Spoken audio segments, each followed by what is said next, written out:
Hi, welcome to my new YouTube channel అక్షరాభ్యాసం. ఈరోజు B pharmacy తర్వాత మన నెక్స్ట్ కెరీర్స్ ఏమున్నాయి, జాబ్ ఆపర్చునిటీస్ ఏమున్నాయో తెలుసుకుందామండి. సో బీ ఫార్మసీ కంప్లీట్ అయిపోయిన తర్వాత చాలామంది కన్ఫ్యూజన్, ఏ ఆపర్చునిటీస్ చూసుకోవాలి, ఎలా వెళ్ళాలి అనేది. నేను ఈరోజు అయితే ఎలాంటి ఆపర్చునిటీస్ ఉన్నాయని అయితే చెప్తానండి. ఫస్ట్గా మనం ఒక ప్రొఫెషనల్ ఫార్మసిస్ట్ కాబట్టి ఇప్పుడు ఫార్మసిస్ట్గా ఎలాంటి ఆపర్చునిటీస్ ఉన్నాయో చూద్దామండి. ఒక ఫార్మసిస్ట్గా మనం హాస్పిటల్లో ఫార్మసిస్ట్గా చేయొచ్చండి. హాస్పిటల్ ఫార్మసిస్ట్ లైక్ డాక్టర్ కింద కానీ, డాక్టర్ అండర్ ద డాక్టర్ కానీ, లేకపోతే హాస్పిటల్లో మెడికల్ షాప్ ఉంటుంది కదా లైక్ ఫార్మసీలో, అందులో కానీ చేయొచ్చండి. ఇంకొకటి క్లినికల్ ఫార్మసిస్ట్, ఇది కూడా లైక్ పెద్ద పెద్ద హాస్పిటల్లో కొన్ని క్లినికల్ ట్రయల్స్ జరుగుతాయండి, లైక్ ఎయిమ్స్ కానీ, నిమ్స్ కానీ. సో వీటిలో క్లినికల్ ఫార్మసిస్ట్గా ఆపర్చునిటీస్ ఉంటాయి. సో అందులో కూడా మనం చేయొచ్చు. ఇంకొక ఆపర్చునిటీ వచ్చేసి నెక్స్ట్ వన్ అకాడమిక్స్ అండి. అకాడమిక్స్లో బెస్ట్గా టీచింగ్ అండి, లెక్చరర్గా చేయొచ్చండి. లెక్చరర్గా బీ ఫార్మసీ కంప్లీట్ అయినాక వెంటనే ఏ కాలేజ్లో అయినా, కొన్ని కాలేజీలో అయితే మ్యాక్సిమం తీసుకుంటారండి బీ ఫార్మసీ వాళ్ళని. సో ఇందులో మనం లెక్చరర్గా జాయిన్ అయ్యి దెన్ నెక్స్ట్ స్టెప్ వచ్చేసి అసిస్టెంట్ ప్రొఫెసర్గా ఇస్తారండి. మనం ఎక్స్పీరియన్స్ అయితే అసిస్టెంట్ ప్రొఫెసర్గా. దెన్ నెక్స్ట్ మనం బేస్డ్ మన క్వాలిఫికేషన్ పైన ప్రొఫెసర్గా.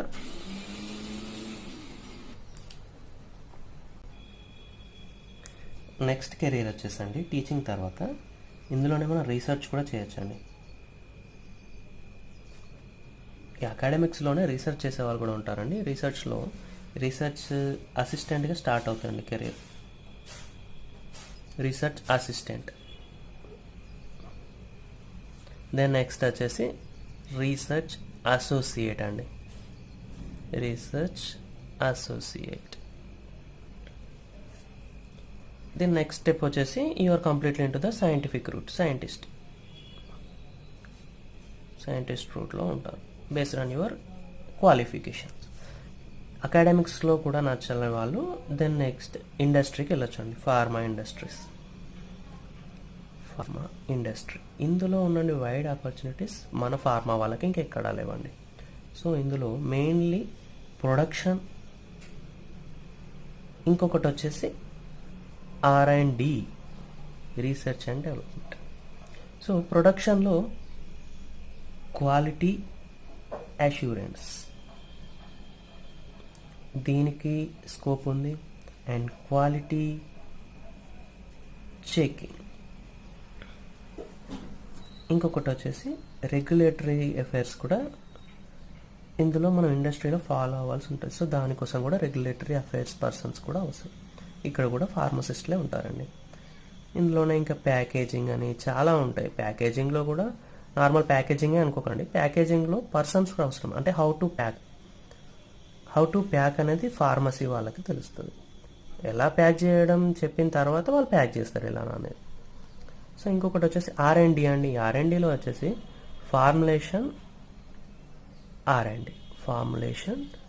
Research and development. ఇంకొకటి AR&D అని కూడా ఉంటుంది. అంటే AR&D active pharmaceutical research and development. ఇంకొకటి అనలైటికల్ మెథడ్ డెవలప్మెంట్స్ కూడా one of the R&D sector. And next one NDDS అండి, నావెల్ డ్రగ్ డెలివరీ సిస్టమ్స్. ఇది కూడా R&Dలోనే వస్తుంది. అండ్ ఇంకొకటి వచ్చేసి నెక్స్ట్ ఫోర్త్ ఆపర్చునిటీ అండి, ఇది సేల్స్ అండ్ మార్కెటింగ్ అనేది కూడా one of the interesting opportunities for the pharma people, because here high salaries are payable. ఎందుకంటే ఫార్మా ఇండస్ట్రీలో ప్రోడక్ట్ అనేది ప్రొడ్యూస్ చేస్తాం, కానీ సేలింగ్ అనేది కూడా ఇంపార్టెంటే. వితౌట్ సేలింగ్ ఫార్మా ప్రోడక్ట్ అనేది వేస్ట్ కదండి. ఇప్పుడు ఏ ప్రోడక్ట్ అయినా నార్మల్గా ఫార్మా అనే కాదు, medicine is a very most important product, but selling is also important for all products. So here medical representative jobs, medical representatives are mostly represent our medicines directly, doctors. So here is a very important job, and for the people who are starting the career with medical representative get 15 to 30k directly. So in this sales sector, training is also one of the important one, because who are the training of medicines? Definitely those are pharmacists only. So here training లో కూడా మనమే అవసరం. Marketing and research analyst ఉంటారండి. Marketing and research analyst ఇది ఏంటి అంటే మనకు pharma market గురించి అది ఏ రీజియన్లో ఎలా సేల్ అవుతుంది.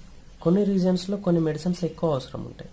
సో లైక్ బీపీ కానీ షుగర్ కానీ కొన్ని ఏరియాస్లో ఎక్కువ ఉంటాయి. సార్ నార్థన్ కంట్రీస్ తీసుకుంటే, నార్థన్ ఏషియా రీజియన్స్ తీసుకుంటే కొన్ని చోట్ల బీపీ కాదని షుగర్ ఎక్కువ ఉందండి. షుగర్ ఎక్కువ ఉంది కదా, టైప్ డయాబెటీస్ అనేది ఎక్కువ ఉంటుంది. సో అక్కడ డయాబెటీస్ సంబంధించిన మెడిసిన్స్ అనేది ఎక్కువ సేల్ అవుతాయి. సో అక్కడ ఇలాంటి పర్సన్స్ ఏవి ఎక్కువ సేల్ అవుతున్నాయి అనేది తెలుపుతారు మనకు, ఎలా ఏవి సేల్ అవుతున్నాయని. సో ఇవి వచ్చేసి 4 ఆపర్చునిటీస్ అండి. ఇందులో ఈ 4 ఆపర్చునిటీస్లో కూడా మనం నిలబడి చేయాల్సిన జాబ్సే మ్యాక్సిమం. సో నార్మల్గా ఫార్మసీ పీపుల్ అడుగుతూ ఉంటారు, లేకపోతే మన పేరెంట్స్ అడుగుతూ ఉంటారు, ఏంటంటే సార్ ఫార్మసీ జాబ్స్ ఎలా అంటే లైక్ సాఫ్ట్వేర్స్ వాళ్ళలాగా కూర్చొని చేయడం, కంప్యూటర్ ముందు కూర్చొని చేయడం అలాంటివి లేవా అని. సో వాళ్ళకు కూడా జాబ్స్ ఉన్నాయండి. సేమ్ అలాగే ఫార్మా వాళ్ళకు సాఫ్ట్వేర్లో ఏమున్నాయంటే software industry like health insurance companies కానీ కొన్ని ఇండస్ట్రీస్లో కూడా, హాస్పిటల్స్ వాళ్ళకి కూడా మెయిన్గా యూస్ఫుల్ అయ్యేది ఏంటంటే మెడికల్ కోడింగ్ అండి. ప్రజెంట్ ట్రెండింగ్ జాబ్ అండి ఇది. దెన్ ఇందులో ఇంకొక ఆపర్చునిటీ ఏంటంటే మెడికల్ ట్రాన్స్క్రిప్షన్ అండి. ఇవన్నీ కూడా సిస్టమ్ ముందు కూర్చొని చేసే jobs. Medical transcription and medical writing, ఇవన్నీ కూడా మెయిన్లీ నార్థన్ రీజియన్స్లో ఎక్కువ ఉంటాయి. Not like developed countries in America, Russia, Europe countries, like these all countries are following the medical transcription, medical writing, medical coding and pharmacovigilance. This is also one of the most trending opportunity, vigilance. So after seeing these software jobs, we also have the government sector jobs అండి.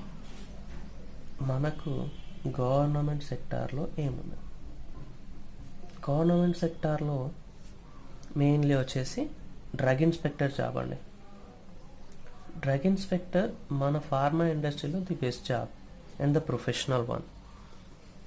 And hospital pharmacy కూడా ఉంటుంది, hospital pharmacist and railway pharmacist. ఈ మూడిట్లో ఏవైనా కానీ government jobs వచ్చేసి మనం entrance రాయాల్సి ఉంటుంది. ఎంట్రన్స్ టెస్ట్లు ఉంటాయి. లైక్ రైల్వే డిపార్ట్మెంట్కి ఆర్ఆర్బి ఫార్మసిస్ట్ ఎగ్జామ్స్ ఉంటాయి. హాస్పిటల్ ఫార్మసిస్ట్ వాళ్ళకి గవర్నమెంట్ తరఫు నుంచి ఏ రీజియన్ కానీ ఏ స్టేట్ కానీ ఆ స్టేట్ వాళ్ళు ఎగ్జామ్స్ పెడతారు. డ్రగ్ ఇన్స్పెక్టర్ కూడా సేమ్ అండి.